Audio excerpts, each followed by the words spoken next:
علام الإيانا والإيانا والإيانا ونوسلي هذا السيلي هذا السيلي ونوسلي هذا السيلي هذا السيلي ونوسلي هذا السيلي هذا السلام علیکم بھائیوں اور بہنوں، کیسے ہیں؟ انشاءاللہ آپ سب خیریت سے ہوں گے۔ آپ کی بہن عزبین آپ سے مخاطب ہے۔ آج میں آپ کے لیے ایک بہت ہی چھوٹا مگر بہت ہی پر اثر ویڈیو بلاگ لے کر آئی ہوں، جس میں آپ لوگوں کو بتاؤں گی کہ سحری کی نماز کیا ہے، کب پڑھی جاتی ہے اور کیسے پڑھی جاتی ہے۔ ویسے تو آپ لوگوں کو میرے تھمبنیل سے ہی پتہ چل گیا ہوگا کہ آج میں آپ لوگوں کو سحری کی نماز کے بارے میں بتانے والی ہوں۔ تو یہ کہ سب سے پہلے شروع کرتے ہیں ہم اللہ تعالیٰ کی بابرکت نام کے ساتھ میں۔ بسم اللہ الرحمن الرحیم۔ دیکھیں، جب بھی ہم کوئی اہم کام کرنے کا ارادہ کرتے ہیں تو اللہ تعالیٰ سے صلاح لینا بہت ضروری ہوتا ہے۔ اب اللہ تعالیٰ سے صلاح لینے کا کیا مطلب ہے؟ یعنی اللہ تعالیٰ سے مشورہ لینا۔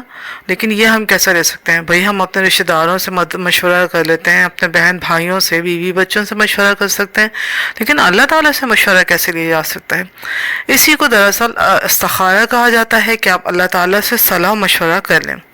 اچھا دیکھیں، جب بھی آپ کے گھر میں کوئی ایسا کام ہے کہ آپ گھر میں کوئی شادی ہو رہی ہے کسی بچہ بچی کی، آپ کوئی بزنس شروع کر رہے ہیں، کچھ نیا خریدنے والے ہیں، کچھ بیچنے والے ہیں، کسی کے ساتھ میں نیا کوئی تعلق بنانے والے ہیں، تو ایسی صورت میں آپ کے دوست رشتہ دار احباب آپ کو مشورے تو دیتے ہیں، لیکن ساتھ ساتھ یہ بھی کہتے ہیں کہ بھائی استخارہ کر لو۔ تو استخارہ اصل آخر کیا ہے، آج ہم یہ جانیں گے اور میں اس کے بارے میں آپ کو بتاؤں گی کہ یہ کیسے کیا جاتا ہے۔ رسول اللہ صلی اللہ علیہ وسلم نے اپنی حدیثوں میں استخارہ کرنے کی بہت زیادہ ترغیب دی ہے، اور آپ نے فرمایا ہے کہ اللہ تعالیٰ سے صلاح نہ لینا اور استخارہ نہ کرنا بہت بڑی کم نصیبی کی بات ہے۔ یعنی اگر آپ کوئی بھی ایسا کام شروع کرنے والے ہیں جو کام جائز ہے اور آپ کی زندگی میں بہت اہم موڑ رکھتا ہے، تو اس کے لیے استخارہ کرنا بہت ضروری ہے۔ اگر آپ استخارہ کریں گے تو آپ کبھی بھی شرمندہ یا پشیمان نہیں ہوں گے۔ استخارہ کرنے کا طریقہ کیا ہے؟ اب بھائی اہم سوال تو یہی آتا ہے کہ آخر ہم استخارہ کیسے کریں، کیونکہ بہت سے لوگ یہ کہتے ہیں کہ بھائی ہمیں تو استخارہ سمجھ میں نہیں آتا، کیونکہ کچھ لوگوں میں ایک یہ مسکنسیپشن موجود ہے کہ جب ہم استخارہ کریں گے تو ہمیں خواب میں پوری بات نظر آئے گی کہ ہمیں کیا کرنا ہے، کیسے ہوگا۔ تو میں آپ لوگوں کو بتانا چاہتی ہوں کہ یہ غلط فہمی ہے۔ استخارے کا اس بات سے کوئی تعلق نہیں ہے کہ اگر آپ استخارہ کرتے ہیں تو آپ کو کوئی ایسا خواب نظر آئے گا جس میں آپ کو بتا دیا جائے گا کہ آپ کو کیا کرنا ہے، کیا نہیں کرنا ہے، یا پھر یہ کہ استخارے میں آپ کو اشارے دیے جائیں گے آپ کو خواب میں کہ آپ نے کیا کرنا ہے کیا نہیں کرنا، پھر آپ کسی بڑے عالم دین سے پوچھیں گے کہ وہ اشارے ہمیں کیا بتا رہے ہیں۔ ایسا کچھ نہیں ہوتا، بلکہ استخارہ آپ نے اللہ تعالیٰ سے صلاح لی، اللہ تعالیٰ سے مدد کی درخواست کر دی کہ بھئی ہمیں مشورہ اور گائیڈنس دیتے ہیں۔ اب اللہ تعالیٰ آپ کو کیسے گائیڈنس دیتے ہیں، یہ اللہ تعالیٰ پہ منحصر ہے۔ ہو سکتا ہے وہ آپ کو کسی آنے والے نقصان سے بچانے کے لیے وہ کام ہونے ہی نہ دیں، ہو سکتا ہے کہ وہ کام آپ کے حق میں بہتر ہے تو ہوتا چلا جائے۔ تو اس طریقے سے اللہ تعالیٰ سے استخارہ کے بعد آپ کو یہ اللہ تعالیٰ کی مرضی پہ چھوڑ دینا ہوتا ہے کہ وہ کیا کریں گے۔ اچھا چلیں استخارے کی نماز کا طریقہ بتاتے ہیں۔ یہ ہمیشہ 2 رکعت نماز نفل پڑھے جاتے ہیں۔ ان کو پڑھنے کا طریقہ یہ ہے کہ آپ تازہ وضو کر لیں اور 2 رکعت نماز نفل کی نیت کر کے جیسے نماز پڑھی جاتی ہے بالکل ویسے ہی نماز پڑھیں۔ اس کے بعد آپ خوب دل لگا کے یہ دعا پڑھیں۔ میں دعا کو پن بھی کر دوں گی، آپ اس کو اچھے طریقے سے پڑھ کے یاد کر لیجیے گا۔ میں دعا پڑھ کے سناتی ہوں۔ اللہم انی استخیرک بعلمک واستقدرک بقدرتک واسألک من فضلک العظیم فإنک تقدر ولا اقدر وتعلم ولا اعلم وانت علام الغیوب۔ اللہم ان کنت تعلم ان هذا الامر خیر لی فی دینی ومعاشی وعاقبت امری فاقدره لی ویسره لی ثم بارک لی فیہ وإن کنت تعلم ان هذا الامر شر لی فی دینی ومعاشی وعاقبت امری فاصرفه عنی واصرفنی عنہ واقدر لی الخیر حیث کان ثم ارزنی بہ۔ اب میں آپ کو اس کا ترجمہ بھی سنا دیتی ہوں کہ اے اللہ، میں بھلائی مانگتا ہوں تجھ سے تیرے علم کے ساتھ، اور قدرت مانگتا ہوں تجھ سے تیری قدرت کے ساتھ، اور مانگتا ہوں تجھ سے تیرے فضل میں سے، کیونکہ تو قادر ہے اور میں قادر نہیں ہوں، تو جانتا ہے اور میں نہیں جانتا، اور تو بہت جاننے والا ہے چھپی ہوئی باتوں کا۔ اے اللہ اگر تو جانتا ہے اس کام کو اچھا میرے لیے، میرے دین میں اور میرے معاش میں اور میرے انجام کار میں، تو اس تجویز کر دے اس کو میرے لیے اور آسان کر دے اس کو میرے لیے، پھر برکت دے اس میں میرے لیے۔ اگر تو جانتا ہے اس کام کو برا میرے لیے، میرے دین میں، میرے معاش میں اور میرے انجام کار میں، تو ہٹا دے اس کو مجھ سے اور ہٹا دے مجھ کو اس سے، اور نصیب کر مجھے بھلائی جہاں کہیں بھی ہو، اور پھر راضی کر مجھ کو اس پر۔ اچھا جب دیکھیں حاضر الامر پہ پہنچے ہیں، جس جگہ پر جس لفظ پہ 2 جگہ لکیریں بنی ہوئی ہیں، یہ میں آپ کو پن کر دوں گی، تو اس کے پڑھتے وقت ہمیشہ اپنے کام کا خیال کریں۔ یعنی جب آپ نفل کے بعد یہ دعا پڑھ رہے ہوں تو ہمیشہ خیال کریں کہ آپ نے اللہ تعالیٰ سے کس کام کی بابت مشورہ کر رہے ہیں، اور اس کے بعد میں آپ پاک صاف بستر پہ قبلہ رخ ہو کے سو جائیں اور باوضو سو جائیں۔ جب سو کر اٹھیں تو آپ کے دل میں جو بھی بات مضبوطی سے آئے وہی کریں، اسی کو بہتر سمجھیں۔ بعض احادیث میں مذکور ہے کہ ہمیشہ اس کے بعد اس کی پہلی رکعت میں سورہ فاتحہ پڑھیں اور دوسری رکعت میں سورہ کافرون پڑھیں اور دوسری میں قل هو اللہ پڑھیں تو بہتر ہے۔ اسی طرح دعا کے اول و آخر 7 مرتبہ درود شریف ضرور پڑھیں۔ دیکھیں یہ تو میں بہت ہی دفعہ بتا چکی ہوں، اپنے ہر ویڈیو میں بتاتی ہوں کہ درود شریف ضرور پڑھا کریں۔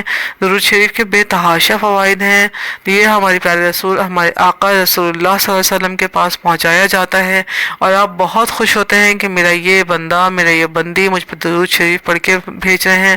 اور جب سوچیں کہ اللہ کے رسول خوش ہوں گے تو اللہ کیوں نہ خوش ہوگا آپ سے، اللہ آپ کی دعا کیوں نہ قبول کرے گا۔ تو ہمیشہ جب بھی آپ دعا مانگیں تو اول آخر درود شریف ضرور پڑھیں۔ اچھا اب دیکھیں استخارہ کا ایک اور مسئلہ ہے کہ ایک دن آپ نے استخارے کی نیت کی، نفل پڑھ لیے، دعا مانگ لی، لیکن آپ کو کچھ بھی معلوم نہ ہوا اور آپ کی کچھ سمجھ میں نہیں آیا، کوئی آپ کو ایسا اشارہ بھی نہیں ملا، کچھ بھی نہیں ہوا، تو پھر آپ کیا کریں؟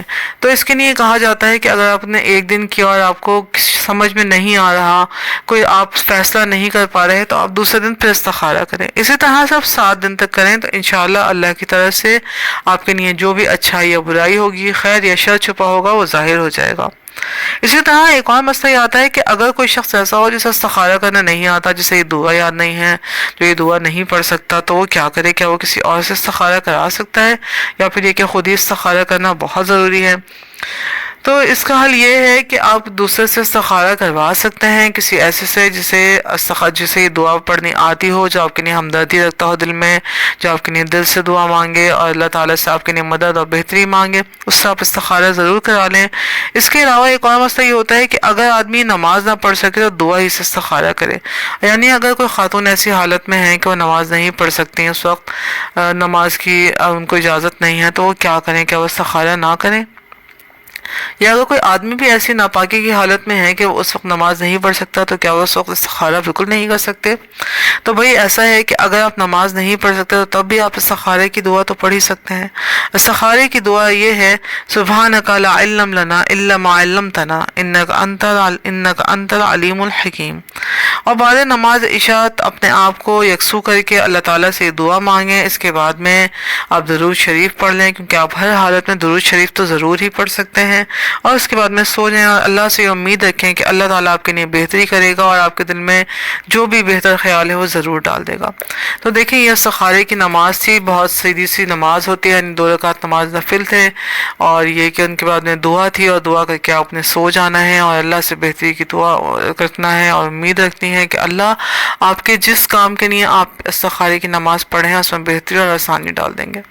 تو استخارہ ضرور کیا کریں، استخارہ اللہ سے مشورہ لینا ہے۔ جب بھی آپ کو کسی بھی کام میں ہچکچاہٹ یا تردد محسوس ہو، یا ہچکچاہٹ اور تردد نہ بھی محسوس ہو، آپ بہت اہم کوئی کام کرنے جا رہے ہیں، تو آپ استخارہ ضرور کریں۔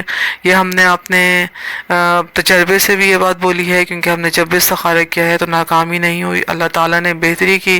بہت دفعہ ایسا ہوا کہ استخارے میں نہیں آیا اور ہم نے اس کو کر دیا تو ہم نے بہت زیادہ سے نقصان بھی اٹھائے۔ اندازہ ہوا کہ جو چیز ہمیں دل کو نہیں لگ رہی تھی، ہم نے وہ استخارے میں آنے کے باوجود بھی کر لی تو ہمیں اس سے نقصان ہی ہوا۔ تو اللہ تعالیٰ جس بات سے آپ کو رکنے کا اشارہ دیں اس سے رک جائیں، اور ہو سکتا ہے کہ اس کے باوجود بھی، استخارے کے باوجود آپ کچھ ایسا کر دیں جس سے آپ کو نقصان ہو، تو بے شک وہ من جانب اللہ ہو سکتا ہے، اور ہو سکتا ہے کہ وہ چھوٹا نقصان آپ کو کسی بڑے نقصان سے بچانے کے لیے اللہ تعالیٰ نے کروایا ہو، آگے آنے والی کسی بہت بڑی پریشانی کو روک دے۔ تو یہ کہ اللہ پہ ہمیشہ بھروسہ رکھیں اور اللہ سے اچھی امید رکھیں کہ اللہ نے آپ کے بہتری کے لیے ہی جو بھی قدم اٹھائے ہے اٹھایا ہوگا، اور نماز استخارہ کو پڑھنا بالکل نہ بھولیں۔ اگر میرا چلیں اب اپنے بلاگ کو ختم کرتی ہوں۔ اگر میری ویڈیو آپ کو پسند آتی ہے تو اس کو لائک کیجیے گا اور میرے چینل کو ضرور سبسکرائب کر لیں۔ اگر آپ نے ابھی تک مجھے سبسکرائب نہیں کیا ہے تو ضرور کر لیجیے اب، کیونکہ آپ کی سبسکرپشن ہمارے لیے بہت اہم ہوتی ہے۔ چلیں اجازت دیجیے، اللہ حافظ، السلام علیکم۔ چلیں یہاں پہ ہم اختتام کریں گے، لیکن میں اختتام میں درود شریف سے کروں گی۔ میں آخر میں درود شریف پن کر دوں گی، انہیں پڑھنا بالکل نہ بھولیے گا، انہیں ضرور پڑھیے گا۔ درود شریف کو ہمیشہ محبت اور عقیدت کے ساتھ پڑھیں، اور یہ کہ انہیں یاد بھی کر لیں تاکہ آپ اٹھتے بیٹھتے جب دل چاہے ان کو پڑھ سکیں۔ اور سب سے آخر میں میری یہی بات کہ مجھے لائک اور سبسکرائب ضرور کر لیجیے گا۔ اللہ حافظ۔